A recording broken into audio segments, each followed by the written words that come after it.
Hello student, आज हम direct object और इनडायरेक्ट ऑब्जेक्ट के विषय में बात करेंगे। ठीक है, किसके विषय में बात करेंगे?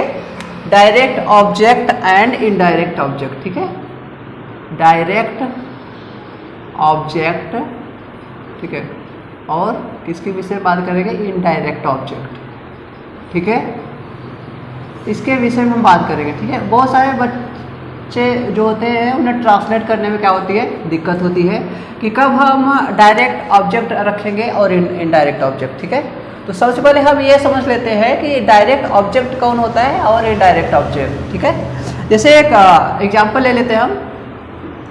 मैंने उसे एक पत्र लिखा। ठीक है, मैंने उसे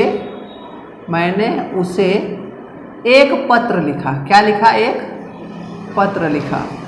तो सबसे पहले तो हमें पता होना चाहिए कि ये कौन सा टेंस है। ठीक है, क्या है, कौन सा टेंस है? तो हम समझ पा रहे हैं पास्ट इंडेफिनिट टेंस है। ठीक है, तो इसका ट्रांसलेशन यदि हम करना चाहें तो पहले आप समझ पा रहे हैं, पहले सब्जेक्ट लिखते हैं, इसके बाद वर्ब का सेकेंड फॉर्म लिखना के लिए क्या होता है? रोट। ठीक है, रोट हो गया। इसके बाद उसे के लिए हिम, इसके बाद अ लेटर। ठीक है, चलिए नेक्स्ट। मैंने उससे कुछ पैसे उधार लिए। ठीक है, ऐसा। ठीक है, तो मैंने कुछ पैसे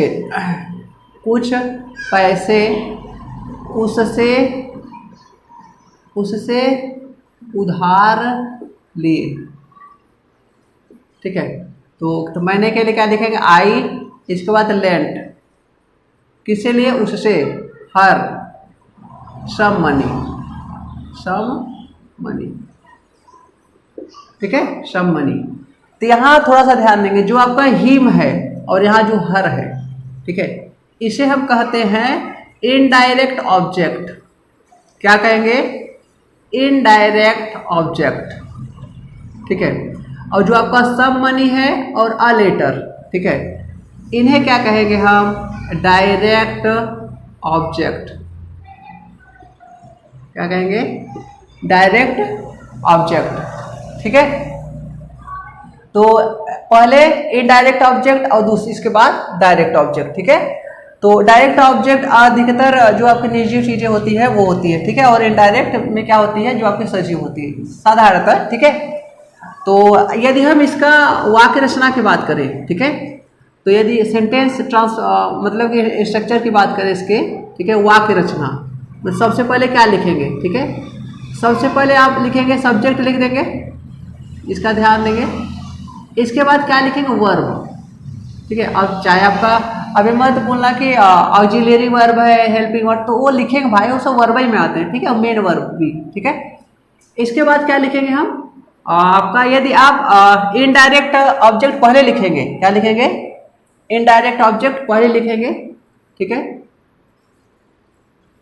और इसके बाद क्या लिखेंगे? इनडायरेक्ट ऑब्जेक्ट, और तब डायरेक्ट ऑब्जेक्ट लिखेंगे। ठीक है, डायरेक्ट ऑब्जेक्ट, इसका आप ध्यान देंगे। ऐसा एक तो ये वाक्य रचना हो गया। ठीक है, और सेकंड जो आपकी, ये तो फर्स्ट है, और सेकंड यदि आप वाक्य रचना लिखना चाहते हैं, ठीक है, तो इसके लिए आपको ध्यान दीजिए, पहले सब्जेक्ट लिख देंगे यदि आप डायरेक्ट ऑब्जेक्ट को पहले लिखना चाहते हैं। ठीक है, तब उसके लिए क्या होगा बताते, अभी देखते हैं। सब्जेक्ट, इसके बाद क्या लिखेंगे? वर्ब लिखा। इसके बाद डायरेक्ट ऑब्जेक्ट पहले लिखेंगे। क्या लिखेंगे? डायरेक्ट ऑब्जेक्ट लिखा पहले, और इसके बाद क्या लिखेंगे? प्रेपोजिशन। क्या लिखेंगे आप? प्रेपोजिशन। ठीक है, जिसे संबंध बोधक शायद अव्यय कहते हैं। ठीक है, इसके बाद तब इनडायरेक्ट ऑब्जेक्ट, इसका ध्यान दीजिएगा, इनडायरेक्ट ऑब्जेक्ट। ठीक है, तो ऐसा मतलब यदि आप डायरेक्ट ऑब्जेक्ट पहले लिखना चाहते हैं तो आपको प्रेपोजिशन की जरूरत पड़ेगी। किसकी जरूरत पड़ेगी? प्रेपोजिशन। और यदि आप इनडायरेक्ट पहले लिख देते हैं तो आपको प्रेपोजिशन जरूरत नहीं पड़ेगी, ध्यान देना। ठीक है, तब प्रेपोजिशन से हम छुटकारा पाना चाहते हैं तो इनडायरेक्ट ऑब्जेक्ट पहले लिखते हैं। ठीक है, इसका ध्यान देना। जैसे मान लीजिए इसमें हम यदि अ लेटर पहले लिखना चाहते हैं, ठीक है, तब इसका ट्रांसलेशन हम ऐसे भी कर सकते हैं, आई रोट। ठीक है, अ लेटर पहले लिखेंगे क्योंकि ये क्या है आपका डायरेक्ट ऑब्जेक्ट है। क्या है? तो देखिए जब डायरेक्ट ऑब्जेक्ट लिखेंगे इसके बाद प्रीपोजिशन लिखेंगे, ध्यान देना, ठीक है। अ लेटर यहाँ लिखेंगे, अ लेटर, इसके बाद क्या लिखेंगे? प्रीपोजिशन, तो प्रीपोजिशन यहाँ टू, और इसके बाद इनडायरेक्ट ऑब्जेक्ट क्या है? हिम, ठीक है। तो कुछ लोग प्रीपोजिशन से छुटकारा पाने के लिए, ठीक है, इनडायरेक्ट ऑब्जेक्ट यूज करते हैं, ठीक है, पहले लिख देंगे और डायरेक्ट ऑब्जेक्ट बाद में, ठीक है। यदि आप चाहते हो कि डायरेक्ट ऑब्जेक्ट पहले लिखें, ठीक है, जैसे डायरेक्ट ऑब्जेक्ट अ लेटर है, सम मनी है, यदि आप चाहते हो डायरेक्ट ऑब्जेक्ट पहले लिखे और इनडायरेक्ट बाद में, तब आपको प्रीपोजिशन की जरूरत पड़ेगी, ठीक है। और बच्चे प्रीपोजिशन में थोड़ा सा कंफ्यूज हो जाते हैं कि टू यूज करेंगे कि फॉर यूज करेंगे, ठीक है। इसीलिए हमारा सजेशन है, ठीक है, सुझाव है कि आप कोशिश करो वाक्य रचना पहले के अनुसार ट्रांसलेट करिए, ठीक है, ताकि आपको कोई भी दिक्कत डायरेक्ट और इनडायरेक्ट ऑब्जेक्ट में दिक्कत ना हो, ठीक है। और प्रीपोजिशन आप समझ रहे, प्रीपोजिशन यूज करेंगे तो उसमें भी टू, फॉर, ठीक है, का यूज करेंगे, ठीक है। तो यदि आप प्रीपोजिशन छुटकारा पाना चाहते हो तो फर्स्ट रचना यूज कर सकते हो, यदि आप चाहते हो कि हम प्रीपोजिशन भी यूज करें अब आप सेकेंड वाला यूज कर सकते हैं, ठीक है। तो आई होप आपको ये समझ में आया होगा डायरेक्ट ऑब्जेक्ट और इनडायरेक्ट, ठीक है। इसके लिए हम कुछ एग्जाम्पल देख लेते हैं, ठीक है, क्या देख लेते हैं, कुछ एग्जाम्पल देख लेते हैं आपका इनडायरेक्ट ऑब्जेक्ट और,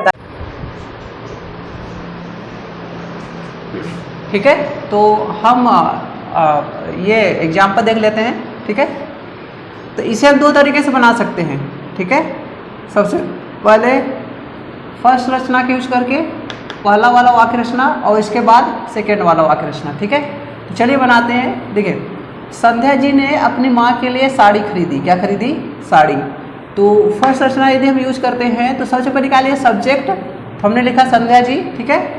इसके बाद वर्ब, वर्ब मतलब समझ ही पा रहे हैं ये पास्ट इंडेफिनिट है, तो वर्ब का सेकेंड फॉर्म यूज होगा खरीदना के लिए।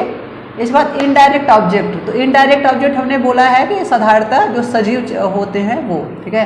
तो भाई माँ है, ठीक है, तो अपनी माँ, तो हर मदर, चूंकि संध्या जी या लड़की है तो हर मदर, ठीक है, लड़के होते, कोई लड़का होता तो हिज मदर, ठीक है। इसके बाद हम क्या यूज करेंगे? Direct object. क्या यूज करेंगे? डायरेक्ट। तो डायरेक्ट ऑब्जेक्ट हम यदि यूज करेंगे तो डायरेक्ट ऑब्जेक्ट क्या खरीदा?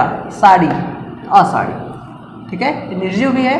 हाँ, हमें लगता है आपको समझ में आया होगा। यदि हम सेकेंड वाली वाक्य रचना यूज करें, ठीक है, तो पहले सब्जेक्ट यूज करेंगे संध्या जी, ठीक है, इसके बाद वर्ब, ठीक है। तो खरीदना के लिए क्या होता है? बाट। डायरेक्ट ऑब्जेक्ट मतलब निर्जीव कौन सी चीज है? साड़ी, साड़ी, ठीक है। इसके बाद प्रीपोजिशन, तो हमने प्रीपोजिशन क्या यूज किया है? फॉर, ठीक है। इसके बाद इनडायरेक्ट ऑब्जेक्ट, तो इनडायरेक्ट ऑब्जेक्ट क्या? अपनी माँ, ठीक है, हर मदर, ठीक है, ऐसा मिला। यदि हम दूसरा वाला सेकेंड वाला यदि हम देखें, ठीक है, तो प्रांसी ने मेरे लिए केक का एक बड़ा टुकड़ा काटा, ठीक है। तो सबसे पहले क्या लिखेंगे? यदि हम पहली रचना यूज करते हैं तो सबसे पहले सब्जेक्ट प्रांसी, इसके बाद वर्ब, तो काटा मतलब कट, ठीक है। इसके बाद इनडायरेक्ट ऑब्जेक्ट, तो मी, भाई साहब हम जिंदा आदमी है, सजीव है, ठीक है, तो क्या लिखेंगे? मी। क्या लिखेंगे? मी। और क्या काटा? देखिए डायरेक्ट ऑब्जेक्ट, केक का एक बड़ा टुकड़ा, ठीक है। तो अ बिग स्लाइस, बिग मतलब बड़ा, स्लाइस में टुकड़ा, किसका? ऑफ मतलब का, केक मतलब का के लिए ऑफ और केक के लिए केक, ठीक है। यदि हम सेकेंड वाला यूज करें तो सबसे पहले क्या लिखेंगे? सब्जेक्ट प्रांसी, ठीक है, इसके बाद वर्ब लिखा हमने, ठीक है। इसके बाद डायरेक्ट ऑब्जेक्ट, डायरेक्ट मतलब जो निर्जीव है, तो केक भाई निर्जीव है ना, जान वगैरह हाथ पैर धोते नहीं, खाना बनाता नहीं, खाता नहीं है, ठीक है। तो इसके लिए क्या लिखेंगे? केक का एक बड़ा टुकड़ा, तो a big slice of cake, ठीक है। इसके बाद क्या यूज करेंगे? प्रीपोजिशन, तो हमने फॉर यूज किया और मेरे के लिए मी, ठीक है। तो ये आपका क्या रहा? डायरेक्ट और इनडायरेक्ट ऑब्जेक्ट में क्या रहा? मतलब डिफरेंस रहा, ठीक है। तो आई होप आप सबको समझ में आया होगा। ये समझ में आया प्लीज़ लाइक करिए, शेयर करिए, सब्सक्राइब करिए। Okay, thank you so much for watching, thank you.